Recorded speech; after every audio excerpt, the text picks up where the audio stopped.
আসসালামু আলাইকুম।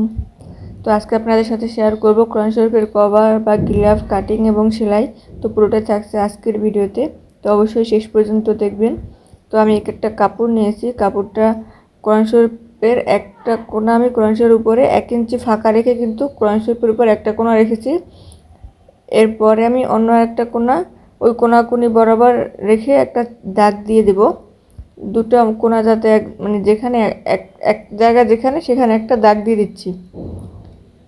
তো ওখান থেকে বাড়তি যে কাপড়টুকু সেই কাপড়টুকু কিন্তু কেটে দিতে হবে। তো এরপরে আমি কোরআন শরীফটা সরিয়ে নিলাম। তো এই হচ্ছে সেই দাগ। তো এখন আমি লম্বা মাপটা নিয়ে নেবো। এখানে আছে কিন্তু 16 ইঞ্চি। তো আমি পুরো চারপাশে 16 ইঞ্চি করে দাগ দিয়ে দিচ্ছি। তো আমি এপাশ থেকেও 16 ইঞ্চিতে একটা দাগ দিয়ে দেবো। এখানে কিন্তু 16 ইঞ্চি আছে। এবার আমি আর এক সাইড থেকে আমি 16 ইঞ্চিতে একটা দাগ দিয়ে দিচ্ছি। তো দাগ দেওয়ার পরে আমি এই দাগ বরাবর স্কেল দিয়ে রেখা দিয়ে দেব।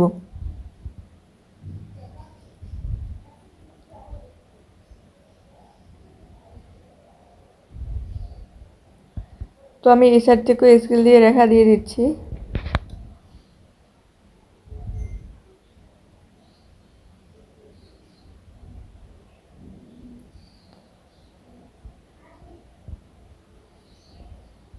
তো রেখাগুলো দেওয়ার পরে আমি কোনাকুনি ভাঁজ করে দেব। তো আপনারা চাইলে এভাবে কোনাকুনি ভাঁজ করেও কিন্তু কেটে দিতে পারেন। এভাবেও কিন্তু কোনাকুনি ভাঁজ করলে কিন্তু পুরো চারপাশ সমান থাকে চারো সাইডে। তো এরপরে দাগ অনুযায়ী এখন কেটে দেব। তো এটা কিন্তু কাটা এবং সেলাই কিন্তু একদমই সোজা। যারা নতুন তারাও কিন্তু একবার ভালো করে লক্ষ্য করলে কিন্তু বুঝতে পারবেন। তো ভিডিওটি স্কিপ না করে অবশ্যই শেষ পর্যন্ত দেখবেন। তো এই কিন্তু আমার মানে কাটিং করা শেষ। এরপর আমি সেলাইটা আপনাদেরকে দেখাবো। তো এখন আমি এটা খুলে নিচ্ছি। খুলে নেওয়ার পরে এই যে এই মাথা থেকে এই মাথা মানে দুই পাশে কিন্তু ঘুরিয়ে ঘুরিয়ে সেলাই করে দিতে হবে।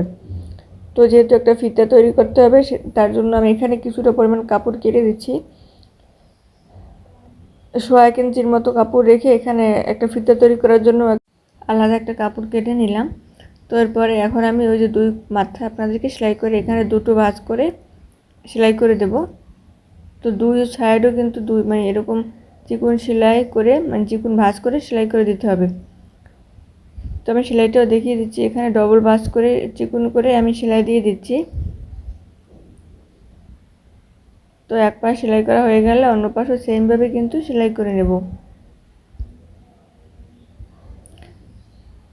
তো এবার অন্য পাশে সেলাই করে নিচ্ছি। ডবল ভাঁজ করে সেলাই করে দিতে হবে। তো যারা আমার চ্যানেলে নতুন তারা অবশ্যই চ্যানেলটি সাবস্ক্রাইব করে রাখবেন এবং যারা মানে ফেসবুক থেকে দেখবেন তারা পেজটি অবশ্যই ফলো দিয়ে রাখবেন, যাতে পরবর্তীতে আমি কোনো ভিডিও আপলোড করলে আপনাদের কাছে পৌঁছে যায়। তো আমার কিন্তু দুই পাশ সেমভাবে সেলাই করা শেষ। তো এরপরে আমি দেখাবো। এখন উপরে একটা ভাঁজ করে দিলাম, মানে দুই কোণা মানে মাঝখান থেকে একটা ভাঁজ করে দিতে হবে। এখানে আমি এখন দুই পার্ট করে নিচ্ছি আর কি। মাথা থেকে 1/2 ইঞ্চির মতো আমি জায়গা ফাঁকা রেখেছি। তো এখন এখান থেকে একটা সেলাই করব এবং এই মাথাও কিন্তু এইভাবে এই মাথার সাথে রেখে সেলাই করতে হবে। তো আমি দেখিয়ে দিচ্ছি সেলাইটা কিভাবে করব। তো এখান থেকে 1/2 ইঞ্চির মতো কিন্তু ফাঁকা রেখে এই উপর থেকে সেলাই করে দিচ্ছি। তো অবশ্যই আমি এটা উল্টো সাইডে দিচ্ছি। আমি ওই যে কাপড়টা সেলাই করেছিলাম সেটা কিন্তু ভিতরে সোজা সাইডে আছে এবং এই সেলাইটা কিন্তু অবশ্যই উল্টো সাইডে করতে হবে। কাপড়টা ঘুরিয়ে উল্টো সাইডে করতে হবে, কারণ সেলাইটা করার পরে কিন্তু আমরা মানে কাপড়টা সোজা করব। তো এই পাশ সেলাই করা শেষ। এই পাশের যে কোণাটা আছে সেই কোণাটা আমি এই কোণা বরাবর রেখে সেলাই করে দেব। ঠিক আছে, আপনারা কিন্তু ভালো করে লক্ষ্য করলে বুঝতে পারবেন। আমি এক পাশে মানে যে কোণাটা সেলাই করেছি সেই অন্য কোণাটাও কিন্তু এনে সেই পাশে সেলাই করে আটকে দিতে হবে। তো আমি এখানে ডবল সেলাই করে দিচ্ছি।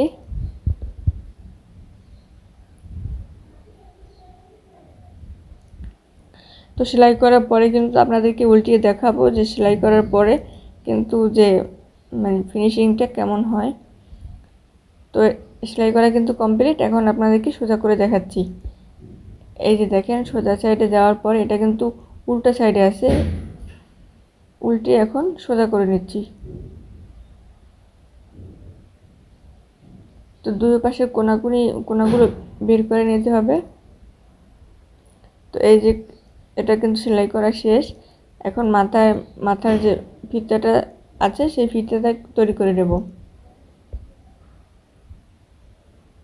তো ফিতা বরাবরই আপনারা যেভাবে তৈরি করেন, পেটিকোটের ফিতা যেভাবে তৈরি করা হয় সেইভাবে কিন্তু দুই পাশ থেকে ভাঁজ করে মাঝখানে এনে সেলাই করে দিতে হবে।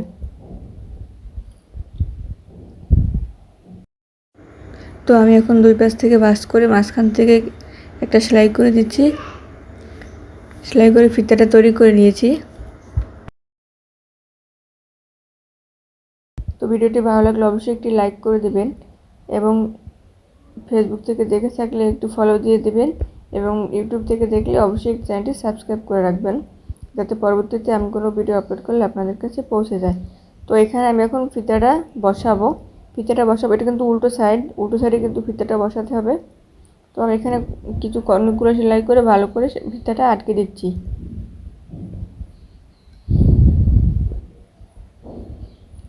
তো ফিতাটা আমার সেলাই করা শেষ। এখন আমি আপনাদেরকে কোরআন শরীফের ভিতরে ঢুকিয়ে দেখাবো যে যেটার মাপ নিয়ে আমি এটা তৈরি করেছিলাম, যে কেমন হয়েছে ফিটিংটা।